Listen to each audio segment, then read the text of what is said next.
Hello guys, कैसे हैं आप लोग। स्वागत है आप लोगों का ब्रेन यूनिवर्स के ऑफिशियल यूट्यूब चैनल में। मुझे लग रहा है कि आप लोग काफ़ी एंजॉय कर रहे हैं सारे वीडियोस को, और आप लोगों से अनुरोध है कि जितने भी वीडियोस हैं आप प्लीज़ उनको पूरा देखें, उनको पूरा लास्ट में देखें। पूरे वीडियोस में मैं कहीं ना कहीं कुछ ना कुछ ऐसा बता रहा होता हूँ जिसकी वजह से आपको देखना चाहिए। उसमें कुछ ऐसे ट्रिक्स बताए जा रहे हैं जो आपको नॉर्मली नहीं मिलेंगे। तो आप लोगों से अनुरोध है, प्लीज चैनल को जरूर से जरूर सब्सक्राइब करें। और जो भी बच्चे लॉकडाउन की वजह से अब पढ़ाई नहीं कर पा रहे हैं, 9th के हो, 10th के हो, या किसी भी सीनियर क्लासेस के हो जिसकी वीडियोस मैं अपलोड कर रहा हूँ, तो आप प्लीज उनसे जरूर शेयर करें।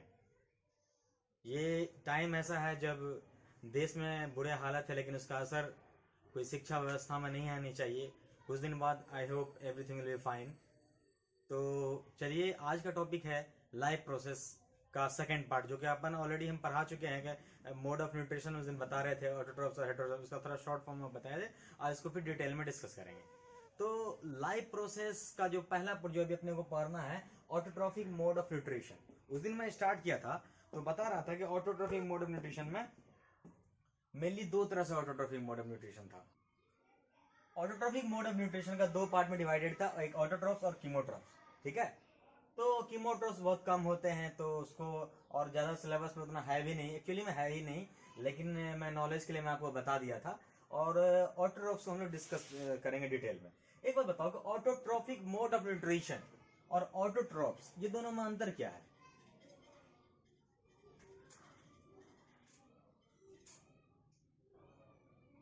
कहीं कहीं पे ऐसे भी रहेगा ऑटोट्रॉफ्स का स्पेलिंग। ठीक है, तो एक्चुअली में ये ज्यादा सही है, ये भी सही है, ठीक ना। तो चलो अब देखो, ऑटोट्रॉफिक मोड ऑफ न्यूट्रिशन।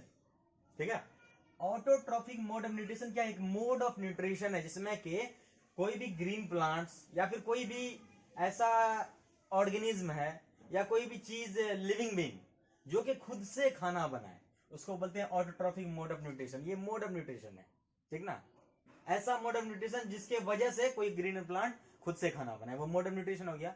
और जो खाना बनाए उसको बोलते हैं ऑटोट्रॉफ, यानी कि ये डिपेंडेंट है मोड में। ठीक है, चलो ऑटोट्रॉफ्स की बात करते हैं। तो ऑटोट्रॉफ्स जो मेनली क्या है, पहला बताए थे फोटोसिंथेटिक। ठीक है ना, क्या बताए थे, फोटोसिंथेटिक।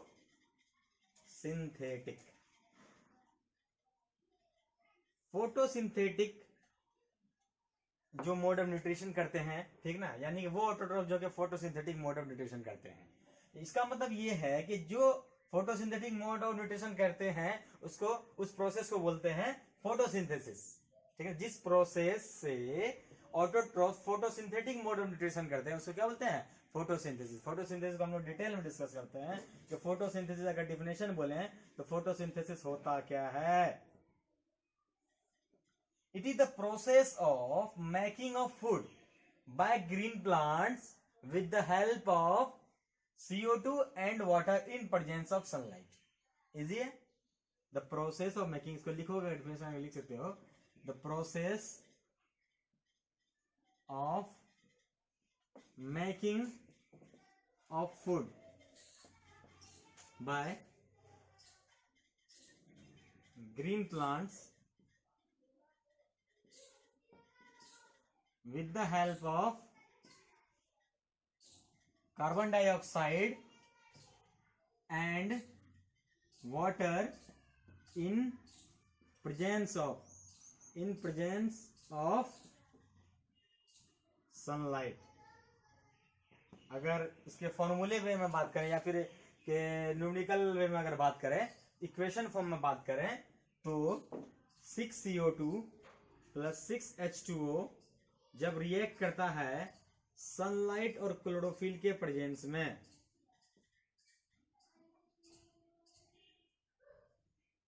तो C6H12O6 प्लस 6O2 बनाता है। ठीक ना, यहां पे C6H12O6 जो है वो एक्चुअली में ग्लूकोज है, यही फूड है। और O2 गैस तो अपने को पता ही है कि फोटोसिंथेसिस में O2 गैस निकलता है। ठीक ना, अब इसको, इस इक्वेशन को जो कि फोटोसिंथेसिस का इक्वेशन है, इसको हम लोग अच्छे से समझेंगे।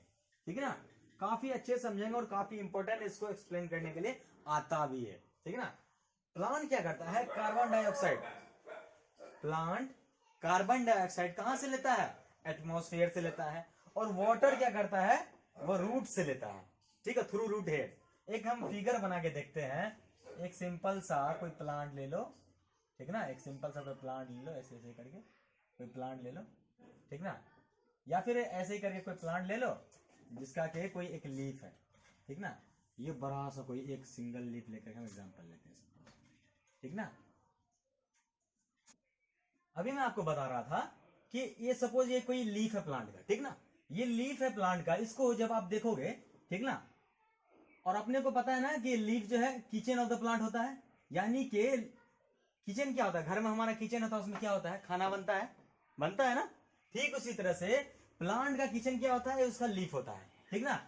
ये लीफ में क्या होता है, नीचे से रूट्स के थ्रू, रूट हेयर्स के थ्रू क्या होता है, पानी लेता है। कौन लेता है पानी, ये लीफ में जाता है एक्चुअली पानी, ठीक है, जाइलम सेल के थ्रू लीफ में पानी चला जाता है, ठीक है। और ऑक्सीजन सॉरी CO2 को ये एटमॉस्फेयर से लेता है लीफ, ठीक ना।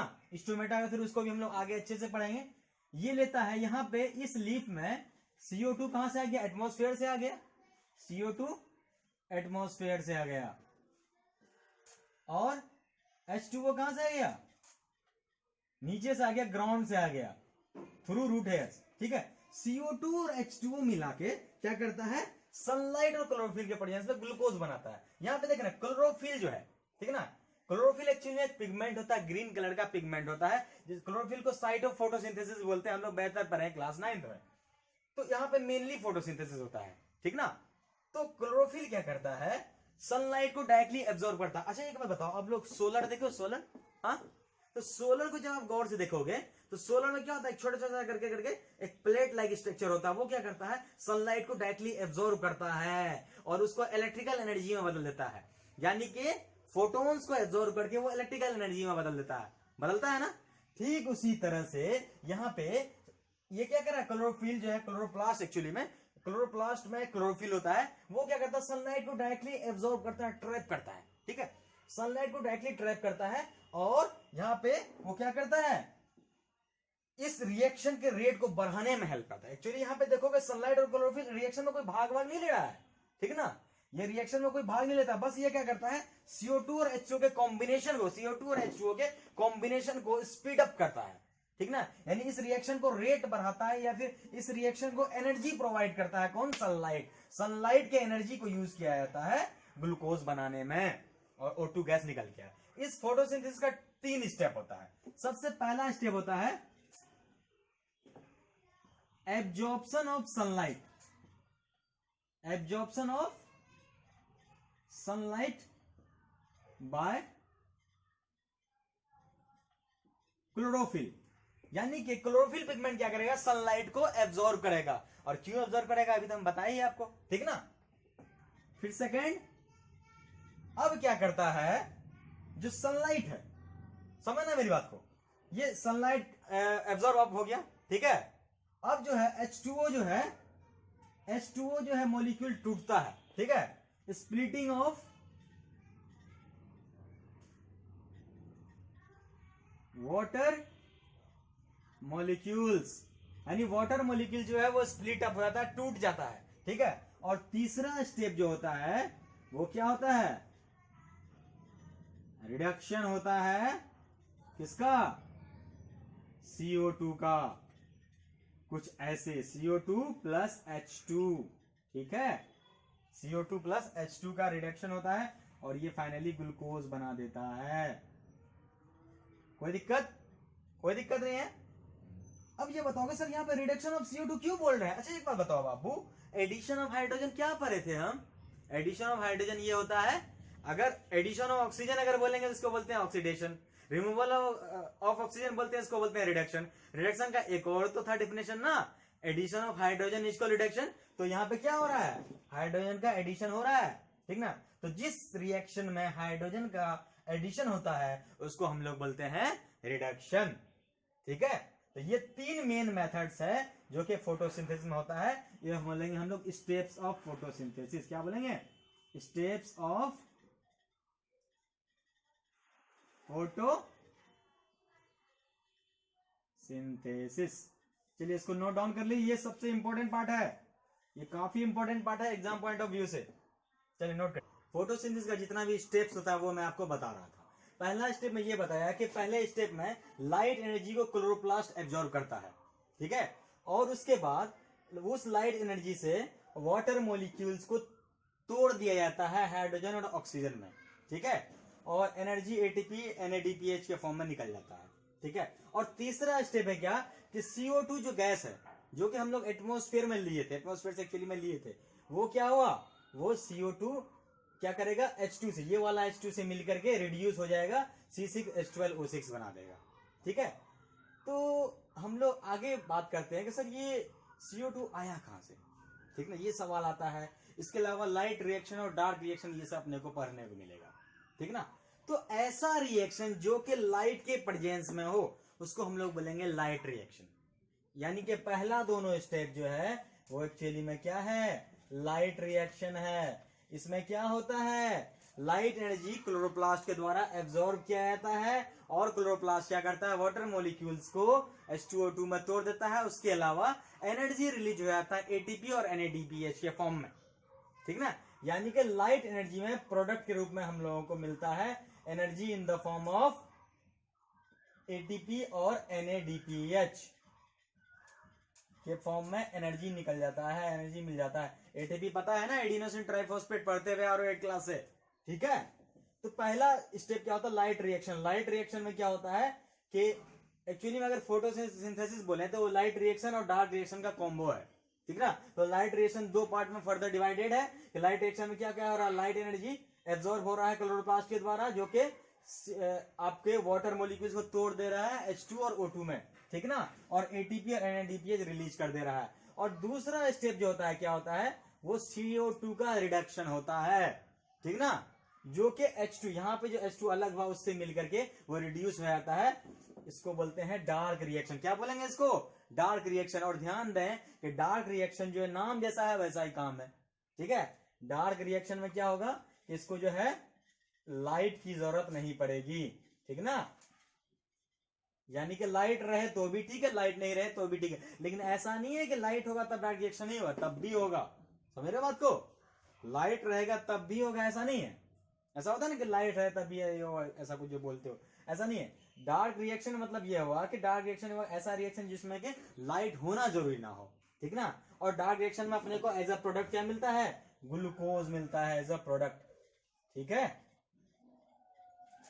प्रोडक्ट प्रोड्यूसेस लिख देते हैं यहाँ पे, यहां भी प्रोड्यूसेस। कोई दिक्कत, कोई दिक्कत नहीं है। चलो अब आगे बढ़ते हैं।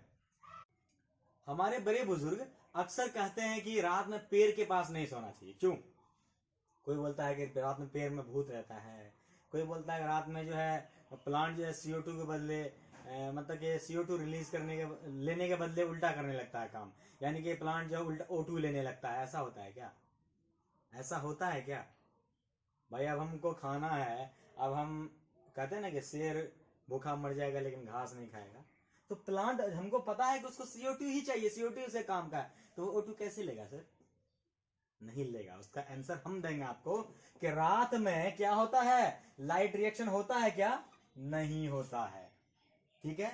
जब रात में लाइट रिएक्शन नहीं होता है तो O2 एज अ प्रोडक्ट रात में निकलेगा क्या, नहीं ना निकलेगा, कम निकलेगा या फिर नहीं निकलेगा, ठीक ना। तो जब O2 नहीं निकलेगा तो जब पेड़ के पास सोओगे रात में तो क्या तुमको उतना अमाउंट में ऑक्सीजन मिल पाएगा, तुम जिस जोश में तुम सोए थे पेड़ के नीचे कि हमको जो है बहुत अच्छा ऑक्सीजन मिलेगा, खुला खुला एकदम अच्छे से एकदम एंजॉय करेंगे, वैसा कुछ होगा क्या, नहीं ना होगा। यानी कि रात में जब लाइट रिएक्शन नहीं होगा तो O2 भी रिलीज नहीं होगा, और O2 रिलीज नहीं होता है उस वजह से क्या होता है, आसपास में CO2 का कंसेंट्रेशन ज्यादा हो जाता है एज कंपेयर टू O2। जब CO2 का कंसेंट्रेशन ज्यादा होगा तो देयर में भी चांसेस कि हम लोगों के नाक में CO2 चला जाए इन प्लेस ऑफ O2, और CO2 जाएगा तो वो हीमोग्लोबिन से मिल करके कार्बोक्सी हीमोग्लोबिन बना सकता है, जो उसके वजह से क्या होगा, वो ऑक्सीजन से कट ऑफ कर देगा, ऑक्सीजन हमारे अंदर जाने से रोकेगा, जिससे हम लोग को सफोकेशन हो सकता है। इसीलिए हम लोग रात में पेड़ के पास नहीं सोते हैं, ठीक है। तो ये सारा चीज क्लियर है। चलो अब आगे पढ़ेंगे हम लोग कि ये जो आपका कहां गया, ये जो CO2 है, ठीक ना, ये CO2 जो है हम लोग जो पढ़े हैं कि CO2 जो है एयर से आता है, वो CO2 किस फॉर्म में आता है, कैसे आता है, या फिर गैसेस एक्सचेंज कैसे होता है प्लांट में, जिसकी वजह से ये इतना बड़ा प्रोसेस हो गया, वो हम लोग डिटेल में पढ़ेंगे। CO2 आया, O2 बाहर कैसे निकला, वो सब हम लोग डिटेल में पढ़ते हैं अब इसके आगे। इसको आप तब तक नोट डाउन। तो भाई साहब, ये है वो मुजरिम जिसके वजह से गैसेस एक्सचेंज होता है, CO2 अंदर जाता है, O2 बाहर जाता है। वो कैसे क्या होता है हम लोग अच्छे से पढ़ते हैं। एक बार पहले इसको फिगर को जान लेंगे। इस फिगर में आप जो ये देख रहे हो, ये स्ट्रक्चर, इस स्ट्रक्चर को बोलते हैं गार्ड सेल, ठीक ना। गार्ड की तरह काम भी करेगा आगे समझना, ठीक ना।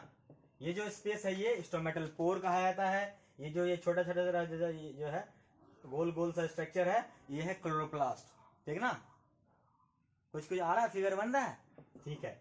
ये प्लांट का जो पोर्शन है, एक प्लांट में बहुत सारा जो है आपका स्टोमेटल पोर मिल जाएगा, स्टोमेटा मिल जाएगा, बहुत सारा, ठीक ना। तो जैसे ही क्या होता है, प्लांट के लीफ में वाटर आता है, या फिर प्लांट में हम लोग स्प्रिंकलिंग कर देते हैं, पानी छीट देते हैं लीफ में, या फिर वो क्या करता है रूट हेयर से होते हुए, वैसे ही इसमें पानी आया, ठीक ना। तो पानी आने के बाद क्या होगा, अब तुमको पता है कि हम लोग एक वीडियो अभी कुछ दिन पहले पोस्ट किए थे कि सेल का पार्ट 3 वाला वीडियो, अगर आपको देखना हो तो देख सकते हैं कि सेल के पार्ट 3 वीडियो हम बताए थे कि जब कोई हाइपोटोनिक सॉल्यूशन का केस आता है, यानी कि पानी जब बाहर से अंदर की ओर आता है, ठीक है, तो उस केस में क्या होता है, ये स्वेल कर जाता है, ठीक ना। तो वही चीज यहां पे होगा, अच्छे से समझिएगा। ये एक्चुअली शुरू में जो है स्टोमाटा जो है, वो स्टोमाटा वो क्या है, ये गार्ड सेल जो है एक्चुअली शुरू में ये क्लोज रहता है अप्रोक्स, ये शुरू में क्लोज्ड है, ठीक है। लेकिन जैसे ही इसमें पानी पड़ा, ठीक है, इसमें जैसे ही H2O जाता है, H2O जाता है, जैसे ही H2O जाता है, तो ये क्या करता है, ये स्ट्रक्चर स्वेल करेगा, क्योंकि हम लोग पढ़े हैं हाइपोटर्जिड स्वेल, हाइपोटर्जिड स्वेल, यानी कि हाइपोटोनिक सॉल्यूशन में टर्जिडिटी होता है, जिसकी वजह से क्या करता है, सेल स्वेल कर जाता है। तो ये आपको ये चीज, अगर जिनको अगर ये चीज ये हाइपोटोनिक स्वेल सर नहीं पढ़े हैं, सर क्या है, अगर आपको ये देखना है तो पार्ट 3 होगा, ठीक है।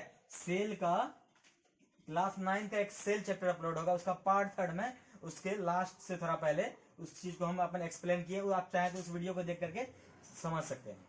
तो अभी फिलहाल ये जानना है कि हाइपोटोनिक सॉल्यूशन में जैसे ही कोई सेल अगर डिप करते हैं या फिर रखते हैं, वो क्या करता है, वो सेल स्वेल कर जाता है। तो हाइपोटोनिक सॉल्यूशन वाला केस आ रहा है क्या, हाइपोटोनिक में क्या होता था, खुद में पानी कम और बाहर में ज्यादा, तो क्या होता है, ज्यादा से कम में जाता है पानी, जानते हो, तो बाहर से अंदर की ओर जाता है, ठीक है, और अंदर की ओर पानी गया तो क्या करेगा, सेल स्वेल कर जाएगा, ठीक है। तो ये क्या करेगा, ये सेल स्वेल करेगा, जैसे ही ये सेल स्वेल करेगा, एक बात देखो, ये सेल अभी ऐसे करके बंद है, ठीक है, लेकिन पानी भरेगा क्या, ऐसे स्वेल करेगा क्या, अभी बंद है, ये पानी भरेगा स्वेल करेगा क्या, ऐसे स्वेल हो गया, ठीक ना। अब स्वेल हो गया तो क्या हो गया, इसका गार्ड फैल गया, और गार्ड फैल गया तो ये एक स्ट्रक्चर बना दिया, एक ओपनिंग बना दिया, जिसको हम लोग क्या बोलेंगे, स्टोमेटल पोर। इसका नाम क्या है, स्टोमेटल पोर। देखो जैसे ही स्वेल किया, एक ओपनिंग बना दिया,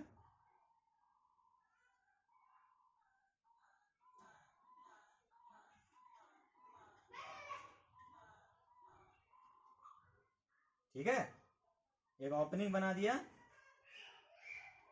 और ये ओपनिंग क्या होता है, इस ओपनिंग के बनने की वजह से क्या होता है, CO2 इसके अंदर चला गया, ठीक है। अब CO2 इसके अंदर जैसे ही जाएगा तो फिर सारा काम होगा। जब O2 का अंदर में कंसंट्रेशन बढ़ेगा, जब O2 का अंदर में कंसंट्रेशन बढ़ता है, तो अंदर में O2 का कंसंट्रेशन हाइयर है, बाहर में उसके कंपेयर में पर यूनिट एरिया में कम रहेगा, तो क्या होगा, ये फिर डिफ्यूजन के थ्रू बाहर निकल जाएगा। कोई दिक्कत, इजी है। तो इस तरह से गैसियस एक्सचेंज होता है। स्टोमाटा क्या होता है, एक टाइनी पोर लाइक स्ट्रक्चर होता है, जिसको गवर्न करता है गार्ड सेल, जिसमें कि क्लोरोप्लास्ट होता है। ये गार्ड सेल्स ओपनिंग और क्लोजिंग जो है होता है किस बेस पे, कि अगर इसमें पानी आ जाए तो ये क्या करेगा, स्वेल कर जाएगा, और जैसे ही गार्ड सेल स्वेल करेगा तो CO2 या फिर O2 का एक्सचेंज होने लगेगा, और इस तरह से गैसेस एक्सचेंज होता है प्लांट्स में। कोई दिक्कत, इजी है। गैसेस एक्सचेंज समझ गए, CO2 O2 कैसे आएगा प्लांट में, CO2 और O2 कैसे आएगा प्लांट्स में? वो कैसे होगा? स्टोमाटा से आएगा। और वाटर कहां से आएगा? रूट हेयर से आता है। तो इस तरह से अब देखो, फिर से देखो उस मेथड को, CO2 6CO2 plus 6H2O when reacted gives C6H12O6 plus 6 molecules of water in presence of sunlight and chlorophyll। तो ये CO2 कहां से आ गया? स्टोमाटा से आ गया। H2O कहां से आ गया? रूट हेयर से आ गया। ग्लूकोज बन गया। ठीक है, ये तो ग्लूकोज ही है। और 6 टाइम्स ऑफ O2 क्या होता है? रिलीज कर जाता है। कोई दिक्कत? चलो, अब एक सवाल आता है, सर ये जो ग्लूकोज है, ठीक ना, ये ग्लूकोज जो है C6H12O6 जिसको कि आप बोल रहे हैं कि ग्लूकोज है, ये ग्लूकोज चलो खाना बनाता है। कभी कभी ऐसा होता है ये खाना कभी ज्यादा बन गया, ठीक है, उसको क्या करेंगे? फेंक देंगे, जैसे हम लोग करते हैं। गरीबों को ना देने के बजाय हम लोग फेंक देते हैं। ठीक है, ये क्या करता है? ये बहुत अकलमंद होता है, आपकी तरह नहीं होता है। ठीक ना, मतलब हमारे तरह नहीं होता, माइंड मत करना। तो ये क्या करता है? ये ग्लूकोज को क्या करता है? स्टोर कर लेता है स्टार्च के फॉर्म में। ठीक ना, जिसको कि कार्बोहाइड्रेट भी बोलते हैं। अक्सर बच्चे कंफ्यूज करते हैं कि ग्लूकोज और कार्बोहाइड्रेट या फिर ग्लूकोज और स्टार्च एक ही चीज है। नहीं सर, एक नहीं है। ग्लूकोज तो वो फूड जो बना सिंपलेस्ट फॉर्म ऑफ फूड है, और स्टार्च क्या होता है? कॉम्प्लेक्स है। समझ गए? ये सिंपल फूड है, ये कॉम्प्लेक्स फूड है। कोई दिक्कत है? एक ही फॉर्म, लेकिन ये सिंपल है, ये कॉम्प्लेक्स है। ठीक है, इसके अलावा ये और भी अलग अलग फॉर्म में स्टोर हो सकता है, लिपिड्स के फॉर्म में स्टोर हो जाता है, और भी अलग अलग काम में हो जाता है। इसको हम लोग और आगे पढ़ेंगे। ठीक है,